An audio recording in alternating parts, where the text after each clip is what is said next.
오늘은 더킹 시리즈 그 12번째 시간입니다. 그리고 오늘은 왕의 혁명이라는 제목으로 오늘 고난주일을 맞이하여서 하나님의 말씀을 함께 나누려고 합니다. 프랑스에서 실제로 있었던 이야기입니다. 한 유대인 소년이 친구들과 장난삼아 성당 고해소에 들어갔습니다. 신부님께 거짓 고백을 늘어놓으면서 골탕 먹이기 위해서였습니다. 그런데 이 사실을 알게 되었던 신부님은 이상한 벌을 내리셨습니다. 저기 제단 앞에 있는 큰 십자가 앞으로 가서 예수님 얼굴을 똑바로 쳐다보면서 이 말을 3번 외쳐라. 그 문장이 이것입니다. 예수여, 당신이 나를 위해 죽었다는 걸 압니다. 하지만 나는 당신 따위 조금도 상관하지 않습니다. 소녀는 별 생각 없이 걸어갔습니다. 그리고 1번, 2번 이 말을 했습니다. 그런데 3번째 그 말을 끝내려는 순간 입이 열리지 않았습니다. 그리고 그 자리에서 그냥 무너져 버렸습니다. 그 소녀는 성당을 나설 때에는 완전히 다른 사람이 되어 있었습니다. 그 소년, 유대인 소년은 가족들의 반대를 뚫고 그는 기독교인이 되었습니다. 이 이야기는 옛 파리의 대주교 장마리 루스티제의 일화입니다. 십자가는 여러분에게 어떤 의미입니까? 만약 누군가가 저 십자가가 당신과 무슨 상관입니까? 라고 여러분들에게 물어보신다면 여러분들은 무엇이라 답하시겠습니까? 너무나 익숙해져 있어서 어떤 말을 해야 할지 막상 떠오르시지 않으십니까? 별다른 생각을 해보신 적이 없으셨습니까? 아니면 천국에 들어가기 위한 티켓 정도로 이해하시고 계셨습니까? 누군가에게는 저 십자가는 삶을 완전히 바꿔놓은 것이었습니다. 바울은 자신이 자랑할 것은 십자가밖에 없다고 말합니다. 그 십자가는 로마 제국의 사형 도구였으며 공포 정치의 상징이기도 했습니다. 그것은 공포와 수치였습니다. 그러나 그것이 삶을 바꾸고 시대를 바꾸고 세상의 역사를 바꾸어 놓았다라는 사실입니다. 이 놀라운 십자가의 역사는 예수님이 십자가에 못 박히시기 전 700년 전에 이미 한 선지자를 통해 예언된 하나님의 깊으신 계획과 역사였습니다. 지난 시간 우리가 봤던 이사야 40장 1절에 위로하여라 라는 하나님의 말씀은 무너진 이스라엘, 하나님 백성을 향한 하나님의 회복의 선언이었습니다.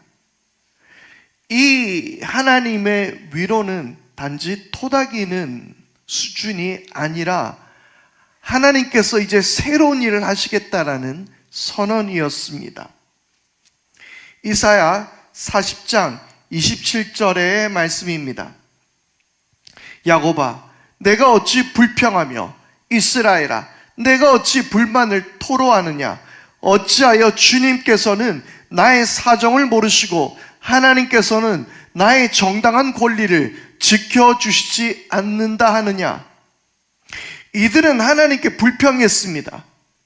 우리 하나님은 바벨론 신 마르둑보다 약하셔서 하나님의 통치가 아마도 실패한 것이다 라고 말하고 있었습니다. 이들은 하나님께서 나의 정당한 권리를 지켜주시지 않는다라고 말하는데요. 여기서 말하는 이 정당한 권리라는 이 말이 하나님의 정의, 즉 미슈파트를 말하는 단어였습니다.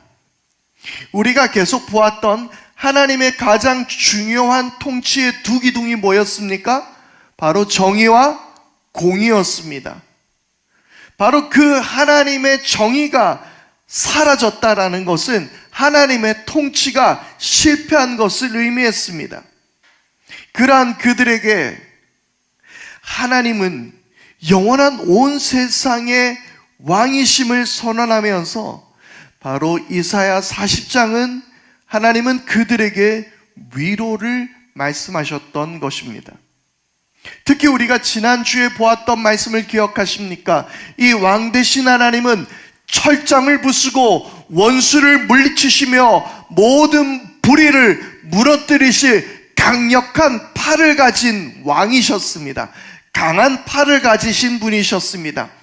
그런데 그 강한 팔은 우리에게는 한없는 사랑의 목자의 팔로 우리를 따스하게 품으시는 그 사랑의 왕, 그 목자로서 우리에게 임하실 거라는 그 말씀을 바로 선지자가 예언했던 것입니다. 이것이 우리가 지난주에 함께 나누었던 말씀입니다. 처음 듣는 것처럼 여러분들의 눈빛이 그렇게 있으면 안 되시죠? 기억나시죠? 그런데 그들이 이렇게 바벨론에서 비참한 포로 생활을 보내야 하는 이유가 무엇이었습니까? 바로 그것은 그들의 죄 때문이었습니다. 그들은 하나님의 정의와 공의로 세운 나라를, 이 나라를 통해서 열방에 빛을 비추어야 했습니다. 그러나 그들은 계속해서 하나님을 반역했습니다.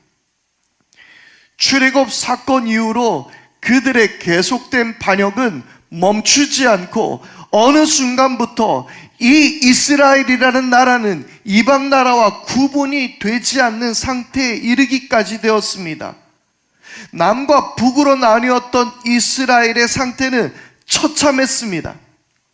북이스라엘은 하나님의 성전을 무시했을 뿐만 아니라 그들은 이방신까지 섬기기 시작했습니다. 그런데 예루살렘 성전이 있었던 남유다도 딱히 다르지 않았습니다. 그 땅은 죄악으로 가득했고 말씀을 어기고 멋대로 그들은 산당을 짓기도 했고 그곳에서 그들은 우상을 만들어 섬기기까지 했습니다. 결국 그들의 죄악은 끝을 모르고 커져갔고 하나님의 심판이 이스라엘에게 임하게 되었고 그리고 그들은 바벨론에 끌려가게 되었던 것이죠. 이것이 바로 바벨론 포로로 끌려간 이스라엘의 이야기입니다. 그러므로 그들이 하나님과 온전히 회복되기 위해서는 단지 바벨론 포로에서 그들의 형벌을 받는 것만으로는 해결이 되지 않습니다. 그들의 죄가 반드시 해결되어야만 했습니다. 그들은 땅에서 형벌의 대가를 충분히 받았다라고 했지만 그렇다고 그들의 죄악이 사라진 것은 아니었습니다. 죄사함은 반드시 희생이 필요했습니다. 히브리서 9장 22절입니다. 율법에 따르면 거의 모든 것이 피로 깨끗해집니다. 그리고 피를 흘림이 없이는 죄를 사함이 이루어지지 않습니다. 아멘. 반드시 죄를 사하기 위해서는, 깨끗하기 위해서는 피가 필요하다라는 것입니다. 그런데 이 이유를 레위기에서는 이렇게 말씀합니다. 레위기 17장 11절 말씀입니다. 생물의 생명이 바로 그 피 속에 있기 때문이다. 피는 너희 자신의 죄를 속하는 제물로 삼아 제단에 바치라고 너희에게 준 것이다. 피가 바로 생명을 지니고 있기 때문에 죄를 속하는 것이다. 아멘. 그래서 이스라엘 백성들은 하나님께 제사로 나아갈 때마다 짐승의 피를 뿌려 그들이 정결하게 할 수 있었습니다. 그런데 무엇보다 그들이 예전에 이집트에서 포로로 살아가고 있을 때, 이집트에서 노예로 살아가고 있을 때 하나님께서는 그들을 이집트를 떠나게 해주셨는데요, 그들이 이집트에서 떠나기 전 하나님께서 이집트 땅에 내리셨던 마지막 재앙이 있었습니다. 바로 그것은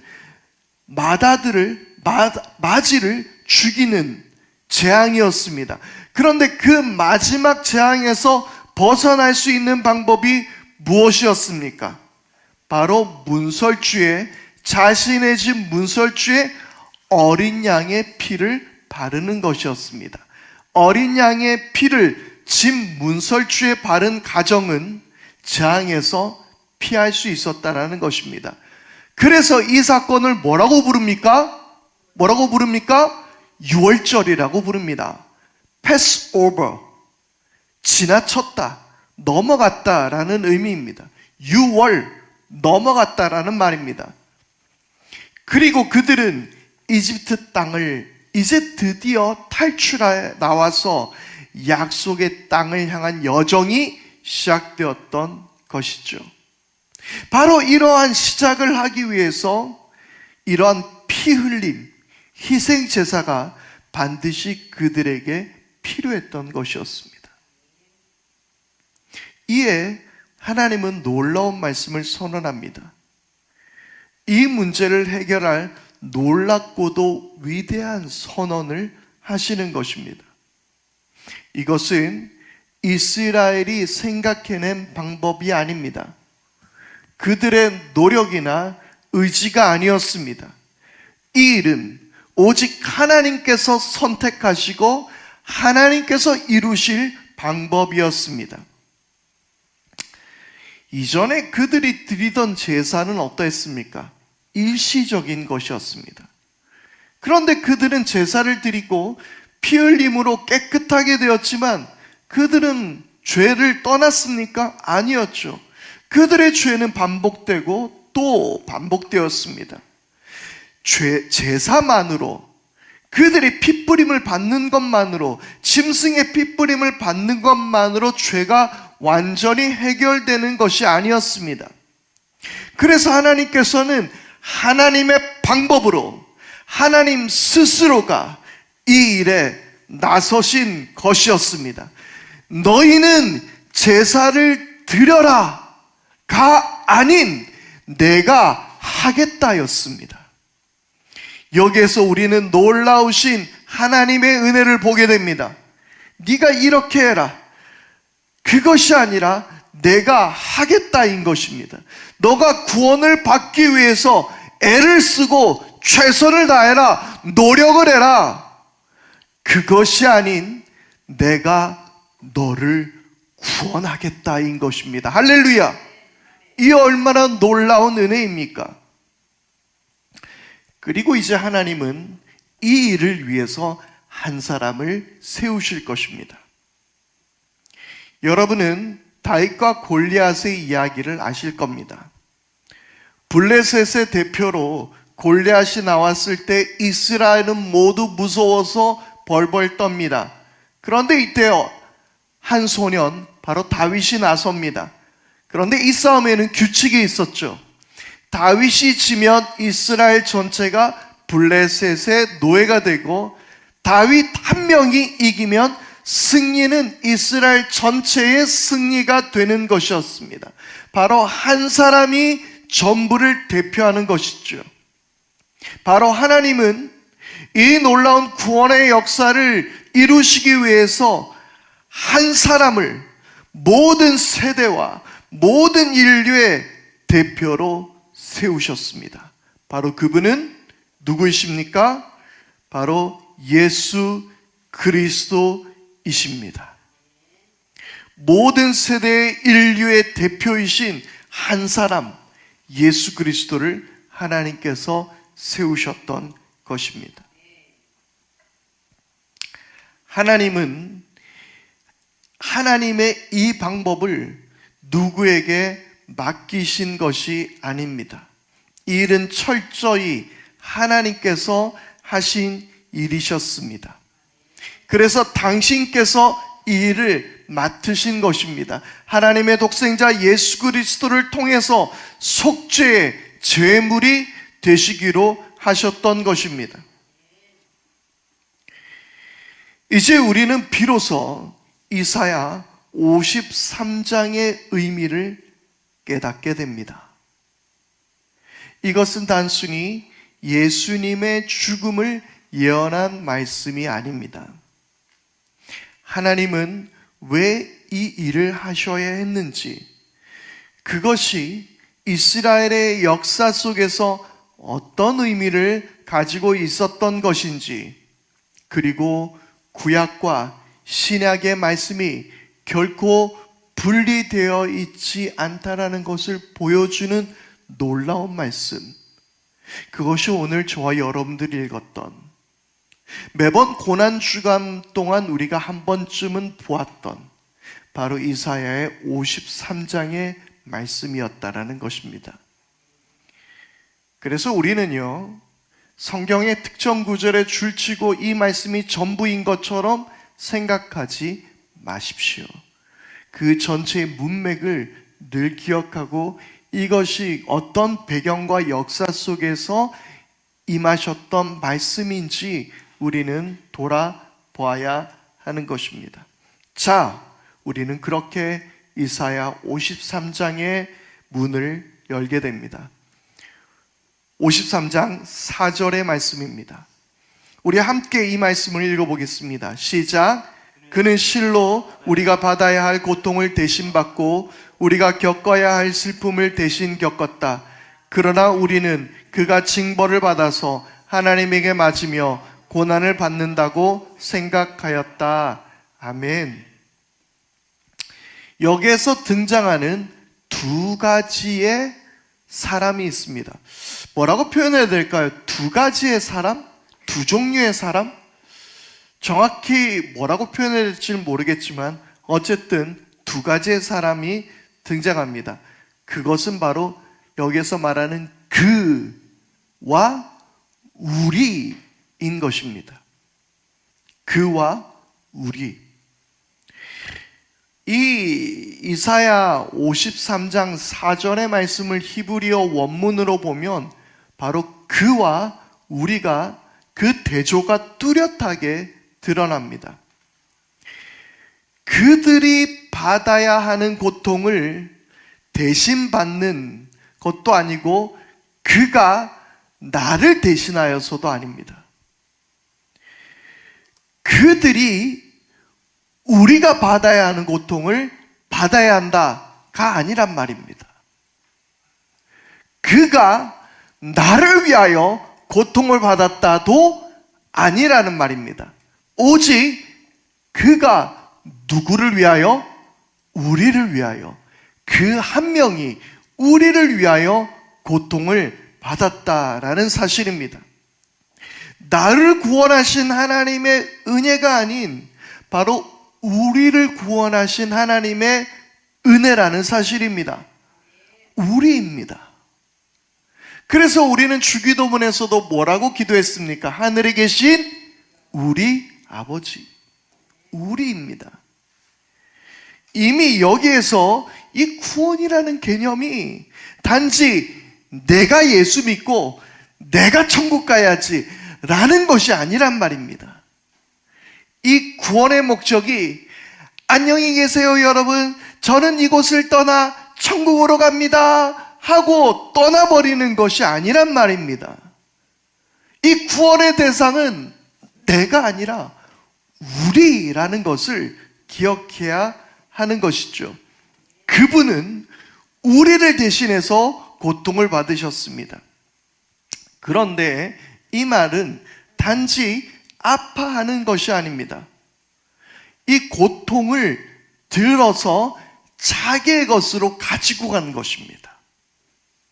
제가 일전에도 한번 이야기했던 것처럼 아이가 아플 때에 그냥 내가 대신 아팠으면 하는 마음을 한 번쯤은 부모라면 가져보았을 것입니다. 바로 그런 순간을 이야기하는 겁니다. 그 사람의 고통을 그냥 그대로 내 것으로 가지고 오는 것. 내 고통을 자신의 것으로 완전히 가져가신 것을 뜻하는 단어입니다.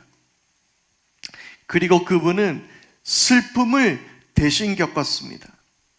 이 대신 겪다라는 말의 히브리어 뉘앙스는 무거운 짐을 질질 끌고 가는 노동자의 고역을 보여주는 말입니다.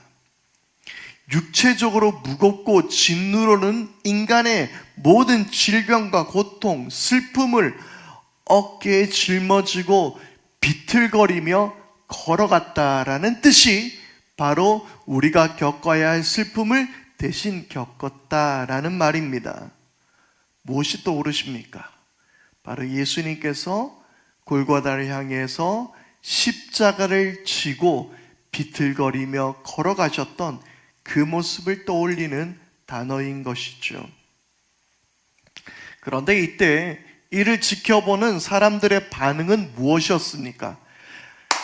저 사람이 하나님께 분명히 잘못한 게 있었을 거야. 하나님께 잘못한 게 있어서 저렇게 벌을 받는 걸 거야. 그렇게 말했다라는 것입니다. 그런데 말씀에서 그러나 우리는 이라고 되어 있습니다. 그러나 우리는 그가 징벌을 받아서 하나님께 맞으며 고난을 받는다라고 생각하였다. 그러나 우리는. 그런데 여기에서 우리가 누구입니까? 우리. 바로 앞서 말씀에서 그가 누구의 고통을 대신 짊어지고 누구의 슬픔을 대신 짊어지셨다라고 말씀했습니까? 그렇습니다. 우리였습니다. 그런데 그 우리가 어떻게 했다고요? 혀를 쯧쯧 차면서 지가 잘못해서 저런 거지. 그래서 하나님께 벌을 받는구나 라고 하고 있었다라는 것입니다. 이 말씀에서 한 가지를 더 봐야 합니다. 그것은 하나님께 맞았다라고 기록하고 있는데요. 하나님께 맞았다라는 말씀. 여기에서 맞았다라는 단어가 히브리어로 무케라는 단어인데요. 이 말은 피투성이가 되도록 두들겨 맞은 상태를 표현하는 단어입니다. 그런데 이 말은 옛날 구약 성경에서 나병이라고 기록되어 있었던 악성 피부병에 걸린 사람들, 그 사람들이 이 악성 피부병에 걸려서 격리되어 있어야만 했습니다. 바로 악성 피부병에 걸려 격리된 자를 뜻하는 단어가 이 무케라는 단어였다라는 말이에요. 그러니 여기에서 하나님께 맞았다라는 이 말은 쉽게 말하면 너무 맞아가지고 비참하고 처참해서 너무 혐오스러워서 가까이 가지도 못할 정도가 되었다라는 말입니다. 엄청난 고통을 겪었다라는 말이죠. 그리고 여기에서 이제 5절이 이 모든 것의 실체를 밝힙니다. 자, 5절의 말씀도 함께 읽겠습니다. 성경을 보며 읽겠습니다. 시작. 그러나 그가 찔린 것은 우리의 허물 때문이고 그가 상처를 받은 것은 우리의 악함 때문이다. 그가 징계를 받음으로써 우리가 평화를 누리고 그가 매를 맞음으로써 우리의 병이 나았다. 아멘. 그가 찔린 것, 그가 상처를 받은 것, 그가 맞은 것, 그가 징계를 받은 것, 이 모든 단어를 한마디로 표현하면요, 완전히 부서지고 산산이 조각이 나서 가루가 된 상태를 뜻하는 것입니다. 그들이 말하던 하나님께 죄를 지어 벌을 받는 저 처참하고 혐오스러운 죄인의 상태를 말하는 거예요. 그런데 그 상태가 누구 때문에 되었다고요? 바로 그가 찔린 것은 우리의 허물 때문이고, 그가 상처를 받은 것은 우리의 악함 때문이다. 바로 우리들 때문에 우리를 대신했다라고 말하고 있는 것입니다. 원래 그러면 그 자리에 누가 서 있어야 합니까? 그 피투성이가 되고 산산이 부서지고 가루가 되어서 엉망이 되어버린 상태, 도대체 손을 건들지도 못하겠고 너무나 징그럽고 혐오스러워서 근처에도 가기 싫은 그 상태의 사람이 누가 되어야 했습니까? 우리가 되었어요. 그런데 그분이 그것을 대신했다라고 말합니다. 바로 그분이 6월절에 어린 양이 되어서 우리의 모든 죄를 짊어지시고 고난을 받아 죽으셨다라는 것입니다. 여러분, 그런데 우리가 여기에서 깊이 생각해야 할 부분이 있습니다. 이 말씀을 언뜻 보면 여러분들은 하나님에 대한 어떤 이미지가 그려지십니까? 마치 화가 난 하나님이 분노에 차서 희생양을 찾는 모습을 떠올리시지는 않습니까? 하나님의 그 분노를 자신의 아들 예수에게 쏟아붓는 듯한 느낌을 여러분은 받고 있지 않습니까? 그러면 이런 의문이 생겨야죠. 사랑의 하나님이 자신의 아들을 그렇게 죽이신다고요? 사랑의 하나님이 분노에 차서 예수님을 희생양으로 만드셨다고요? 여러분들은 어떻게 생각하십니까? 만약 사람들이 여러분들에게 그렇게 물어보신다면 여러분들은 뭐라고 대답하시겠습니까? 오히려 이방 신들의 경우에 그 신의 분노를 잠재우기 위해서 어떤 사람을 희생 제물로 대신 바치는 경우가 있었습니다. 그러면 우리 하나님도 그런 분이십니까? 우리 하나님도 그런 이방의 신들과 같았을까요? 그러면 우리는 요한복음 3장 16절을 이렇게 읽어야 되지 않겠습니까? 하나님이 세상을 이토록 미워하셔서 없애버리고 싶은데 대신에 자신의 독생자를 보내주셨다. 우리는 그렇게 말씀을 읽어야 하는 것일까요? 우리는 오늘 여기에서 우리는 지난 로마서 말씀을 한번 떠올려 봐야 합니다. 제가 여러분들과 함께 잠깐 나눔 전에 나누었던 이야기였죠. 율법을 통하여 무엇이 정체를 드러냈습니까? 바로 죄였습니다. 죄의 실체들이 밝혀졌습니다. 우리 집에 아무런 문제가 없는 줄 알았어요. 평화로운 가정인 줄 알았어요. 그런데 어느 날 CCTV를 설치를 했습니다. 그랬더니 어떤 일이 일어났습니까? 나는 몰랐는데 알고 보니 매일 밤마다 도둑놈이 와서 우리 집을 털어가는 거예요. 그 전에 CCTV가 없었을 때는 우리 집이 아무 문제 없는 줄 알았어요. 그래, 이렇게 살면 되지 라고 생각했어요. 그런데 CCTV를 들여놓으니 이게 무슨 일이야? 매일 우리 집이 털려가다니. 그 상태가 드러난 거예요. 아무런 문제가 없는 나는 건강한 몸이라고 생각했습니다. 그래서 어느 날 건강검진을 하러 갔는데 MRI, CT를 찍어보니 암덩어리가 몸에서 소리 소문 없이 자라고 있더라는 것입니다. 바로 이 죄를 드러나게 하는 것이 율법이었다라고 여러분에게 말씀을 드렸습니다. 이렇게 드러난 죄의 실체, 이렇게 불쑥 우리 속에서, 당신 속에서, 내 속에서 불쑥 말씀을 통해서 드러냈던 이 모든 죄의 실체를 예수 그리스도께서 어떻게 하셨냐면요, 이 모든 죄의 실체를 마치 그분이 자석처럼 자신의 몸으로 다 끌고 가셨단 말입니다. 우리가 받아야 할 고통, 우리가 받아야 할 모든 심판의 그 죄의 정체들을 예수님께서 자신의 품으로 다 끌어오셨다라는 말이에요. 그래서 로마서 8장 3절은 이렇게 말합니다.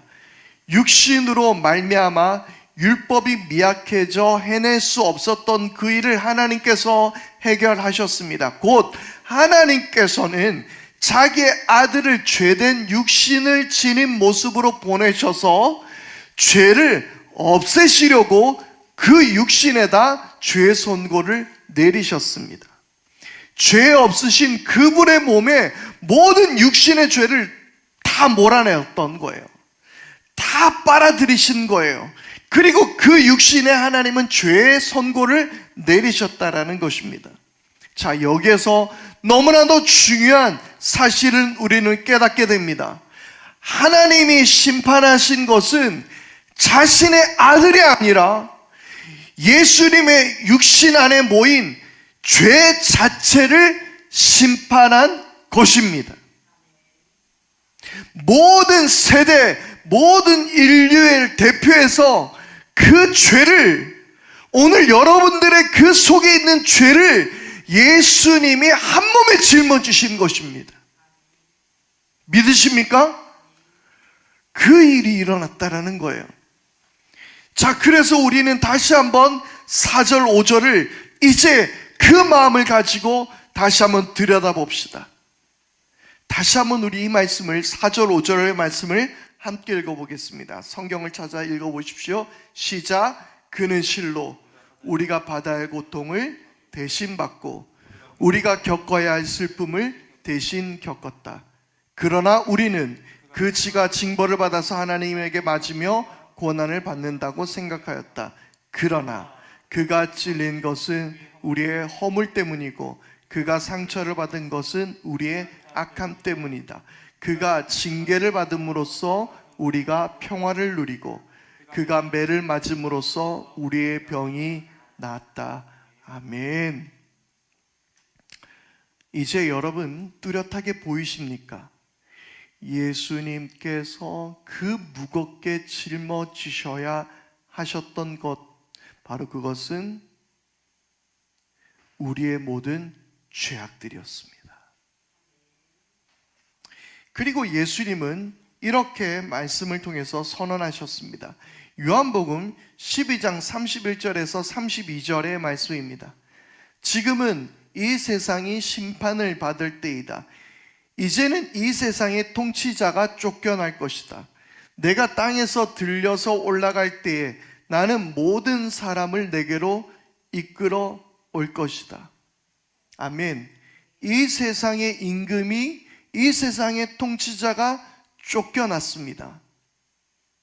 그리고 새로운 세상이 시작될 것이라는 말입니다. 바로 그것이 이미 시작된 하나님 나라입니다. 지금 우리가 사는 이 땅에서 이루어내는 하나님의 나라입니다. 그래서 십자가는 내가 죽어서 천국 가기 위한 티켓이 아닙니다. 십자가는 내 모든 죄가 이제 깨끗하게 씻음받았고 하나님과의 우리의 관계가 회복이 되었습니다. 그래서 오늘 우리에게 새로운 세상을 열어낸, 하나님 나라를 열어낸 열쇠가 되는 것입니다. 6월절에 문설주에 바른 어린 양의 피는 구원의 도구이지만 동시에 그것은 무엇이었습니까? 출애굽으로 가는 시작이었습니다. 하나님과의 완전한 관계가 이루어지는 시작이었습니다. 우리는 이제 그 십자가로 새로운 출애굽을 이루어낸 것입니다. 할렐루야. 그리고 우리를 약속의 땅, 바로 하나님의 나라로 들어가게 하신 사실입니다. 여러분, 이 사실을 기억하며 믿으시기 바랍니다. 우리는 작년 대림절 기간에 왕같은 제사장에 관한 이야기를 시리즈로 나누었습니다. 이것 역시 기억하시죠? 못하셨으면 영상이 있으니까 찾아보십시오. 바로 이 십자가가 왕같은 제사장을 회복시키는 열쇠인 것입니다. 지으신 모습 그대로 회복하시는 하나님의 혁명, 왕의 혁명, 곧 십자가인 것입니다. 하나님 나라를 이루시게 한, 하나님과의 우리의 관계를 완전히 회복하시며 이 땅 가운데서 우리가 왕과 같은 제사장으로 살아가게 하는 그 놀라운 하나님의 능력, 하나님의 혁명, 바로 그것이 저 십자가로 나타났다라는 것입니다. 이제 우리는 고난주간을 보냅니다. 예수님이 걸어가셨던 예루살렘 길, 그리고 골고다로 올라가셨던 그 십자가의 길은 고통과 고난의 길이었지만 그것은 동시에 새로운 세상을 여시는 예수님의 승리의 발걸음인 줄 믿습니다. 다시 처음 한 신부가 아이에게, 소년에게 벌을 주려 했던 이야기를 생각해 보십시오. 뭐라고 이야기했습니까? 예수여, 당신이 나를 위해 죽었다라는 걸 압니다. 하지만 나는 당신 따위 조금도 상관하지 않습니다. 이 말을 한 번, 두 번 하다 세 번째 말을 이어가던 그 순간, 왜 그 소년은 십자가 앞에서 그의 인생을 바꾸었을까요?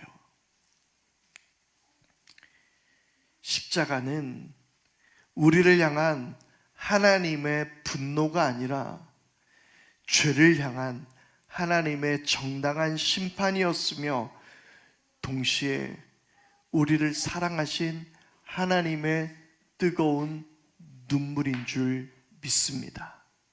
하나님은 예수님을 이 땅에 보내셔서 그 십자가의 길을 걷게 하시며 그 십자가에 매달려 죽으시게 하시면서 하나님은 생각하셨을 것입니다.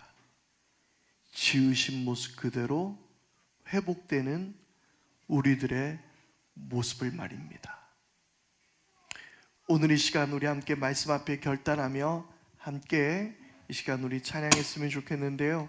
지으신 그 모습 그대로 우리를 회복하신 그 놀라운 하나님의 사랑을 이 시간 기억하며 함께 우리 찬양하겠습니다.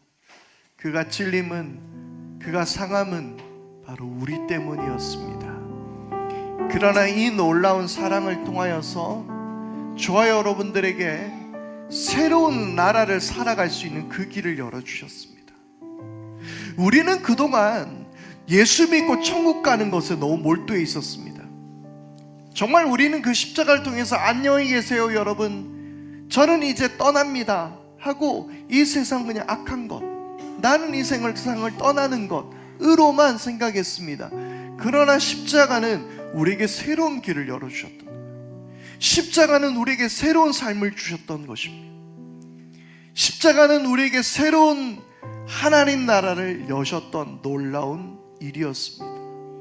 오늘 우리가 왕과 같은 제사장의 삶으로 살아갈 수 있는 바로 그것이 십자가였습니다.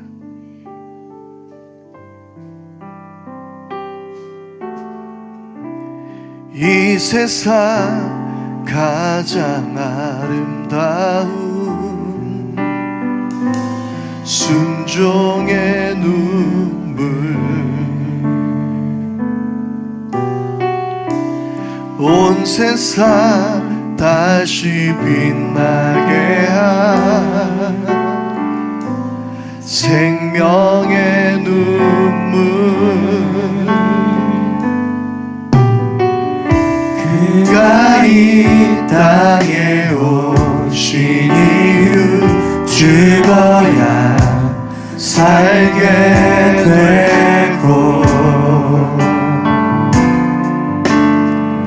져야만 승리하는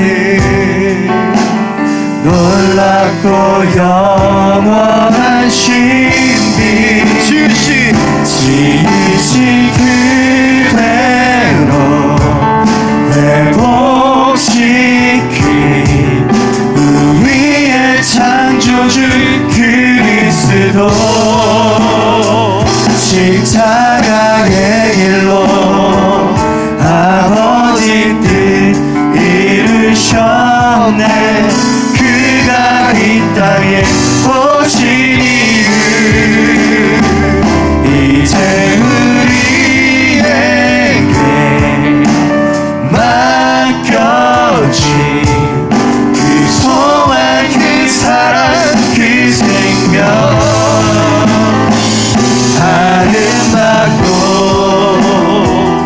눈부신 십자가의 길 우리가 이 땅에 살아가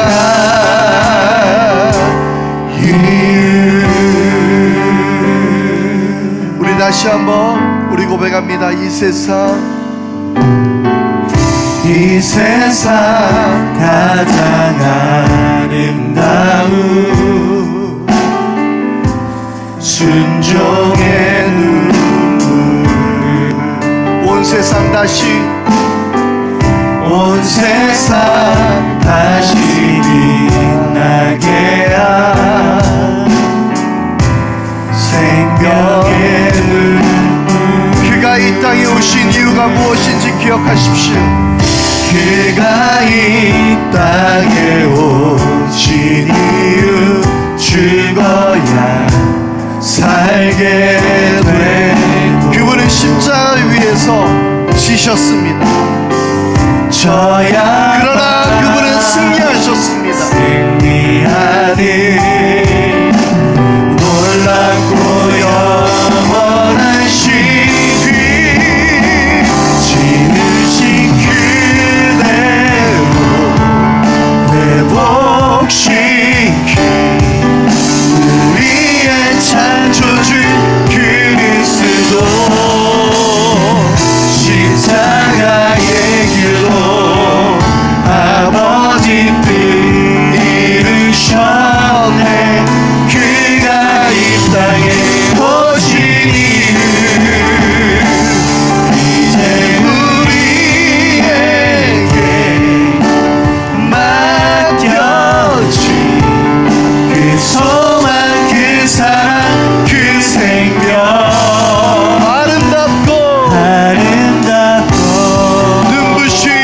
눈부신 십자가의 길 우리가 이 땅에 살아가 지으신 그대로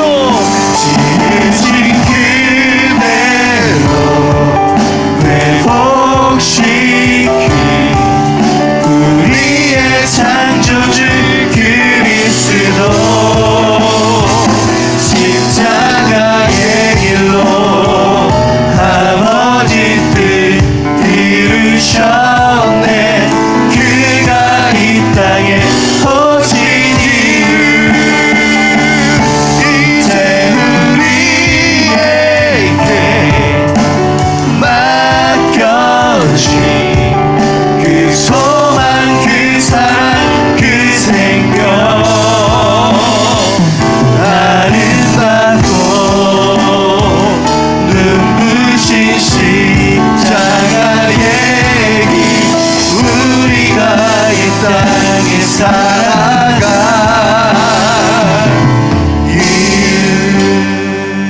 여러분, 오늘 우리가 기억해야 할 것이 있습니다. 우리가 단지 예수 믿고 천국 가는 것이 전부였다면 예수님은 우리를 하나님과의 관계에 그렇게 회복시킬 필요가 없습니다. 그분이 그렇게 피를 쏟으실 이유가 없습니다. 그분은 우리와 하나님 관계를 회복시키셨습니다. 지으신 그 모습을 회복시키셨습니다. 그래서 예수님은 이제 우리가 어떻게 살아가야 할 것을, 하나님 나라가 어떠하신 것을 예수님의 삶을 통하여 우리에게 보여주셨습니다. 그리고 예수님은 죽기 전에 제자들의 발을 씻겨주시면서 그 사랑을 보이셨습니다. 여러분, 이제 우리에게 맡겨진 것은 하나님과의 그 관계 안에서 하나님 나라를 살아가는 것. 예수님처럼 사랑하고 예수님처럼 용서하고 예수님처럼 이웃을 소중하게 여기고 예수님처럼 하나님 나라를 살아가는 것입니다. 이것이 우리에게 맡겨진 사명입니다. 그것이 십자가가 한 일입니다. 오늘 이 시간 우리가 십자가 붙들고 살아가게 하시고 새 길을 열어주신 우리 주님께 감사하며 하나님 나라를 살아가게 하여 주시옵소서. 우리 다같이 함께 합심하여 기도하겠습니다. 주여, 주님, 우리가 하나님 나라를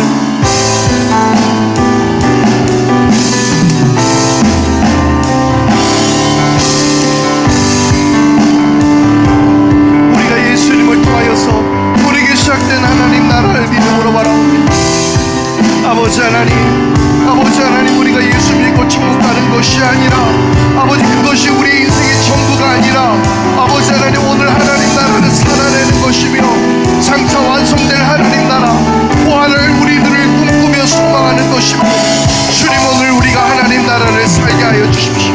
예수님께서 행하셨던 이 놀라운 혁명적인 일을 우리가 알게 하여 주시고, 그리하여서 우리가 이 땅 가운데서 온전히 십자가의 사람으로 살아가게 하여 주시옵소서. 예수님께서 우리를 깨끗하게 하셨으니, 우리를 회복시키셨으니, 아버지 하나님 나라 백성으로 살게 하시고, 주의 뜻과 주의 사랑을 일구어내며 우리들의 삶이 되게 하여 주시옵소서.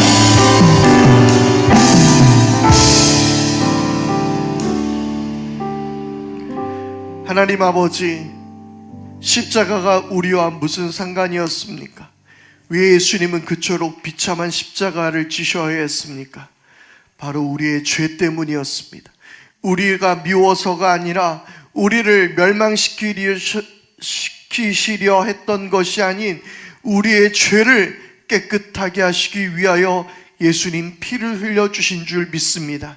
이제 우리에게 다시 한번 하나님께서 약속하셨던 그 놀라운 하나님 나라를 살아가게 하시고, 예수님께서 사시며 제자들의 발을 닦아주셨던 것처럼 우리도 서로의 발을 닦아주며 사랑하며 용납하며 용서하며 이해하며 섬기며 함께 어루워져 살아갈 수 있는, 더불어 살아가는 우리 모두가 다 되게 하여 주시옵소서.